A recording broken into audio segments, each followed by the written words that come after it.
ప్రభువునందు ప్రియులకు యేసుక్రీస్తు నామములో శుభములు తెలియచేయుచున్నాం. ఈ దినము హెబ్రోన్ క్యాలెండర్ వాగ్దానము.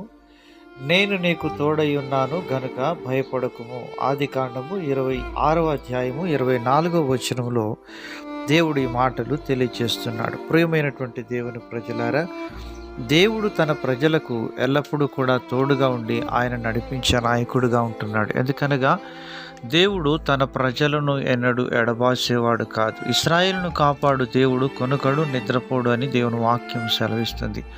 ప్రియమైనటువంటి దేవుని ప్రజలారా, మన పితరుడైనటువంటి అబ్రహాము దేవుడు, ఇస్సాకు దేవుడు, యాకోబు దేవుడు మన దేవుడు.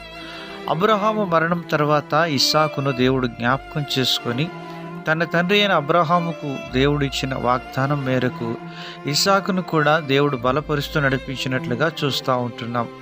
మరి ఫిలిస్తీయా ప్రాంతంలో గెరారులో వారు ఉంటున్నప్పుడు అక్కడ కరువు ప్రాంతాల్లో ఆ దినాల్లో వారు సంచరిస్తుంటుండగా ఇస్సాకును జ్ఞాపకం చేసుకుని దేవుడు ఆ దేశంలో నూరంతలుగా ఆశీర్వదిస్తూ వచ్చినట్లుగా అక్కడ చూడగలం. ప్రియమైనటువంటి దేవుని ప్రజలారా, ఇస్సాకు తన జీవితంలో తన తండ్రి తనకు తోడుగా లేకపోయినప్పటికీ దేవుడు తనకు తోడుగా ఉన్నాడనే సత్యాన్ని గ్రహించి మరి ఆ తండ్రి యొక్క దేవుడైనటువంటి యెహోవాను ఆశ్రయించడం ఏమాత్రము మర్చిపోకుండా తాను ఆదరించే దేవుని వైపు చూస్తూ ముందుకు సాగుతున్నాడు. ప్రియమైనటువంటి దేవుని ప్రజలారా, ఈరోజు దేవుడు మనల్ని కూడా భయపడకు అంటున్నాడు. నేను నీకు తోడై ఉంటాను అంటున్నాడు.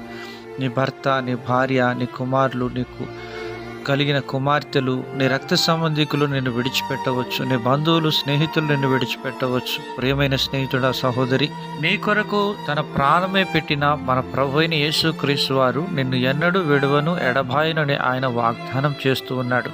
ప్రియమైన స్నేహితుడా, సహోదరి, మన పితరుడైనటువంటి ఇస్సాకు వెళ్ళినటువంటి సంక్లిష్టమైనటువంటి పరిస్థితి గుండా నువ్వు వెళ్తున్నావా? అయితే ప్రభు నీ పక్షంగా ఉంటానని నువ్వు భయపడవద్దని దేవుడు సెలవిస్తున్నాడు. యెషయా గ్రంథం 41వ అధ్యాయం 13-14 వచనాలు అంటున్నాడు, నీ దేవుడైన యెహోవానగు నేను భయపడకుము, నేను నీకు సహాయం చేసేదనని చెప్పుచు నీ కుడి చేతిని పట్టుకొనుచున్నాను. పొరుగు వంటి యాకోబు, స్వల్ప జనమగు ఇశ్రాయేలు, భయపడకుడి, నేను నీకు సహాయం చేయుచున్నాను అని యెహోవా సెలవిచ్చుచున్నాడు. ప్రియమైన దేవుని ప్రజలారా, దేవుడు నీకు సహాయం చేయాలని ఆశ కలిగి ఉంటున్నాడు. కనుక ఆయన వైపు మనం చూచినప్పుడు నూరంతల ఫలం పొందడమే కాకుండా దేవుడు నిన్ను క్రీస్తులో బలవంతునిగా చేయడానికి ఇష్టపడుతున్నాడు. భయపడకము, నేను నీకు తోడై ఉన్నానంటున్నాడు. యుగ సమాప్తి వరకు తోడైన దేవుడు నీకు సహాయం చేయనుగాక.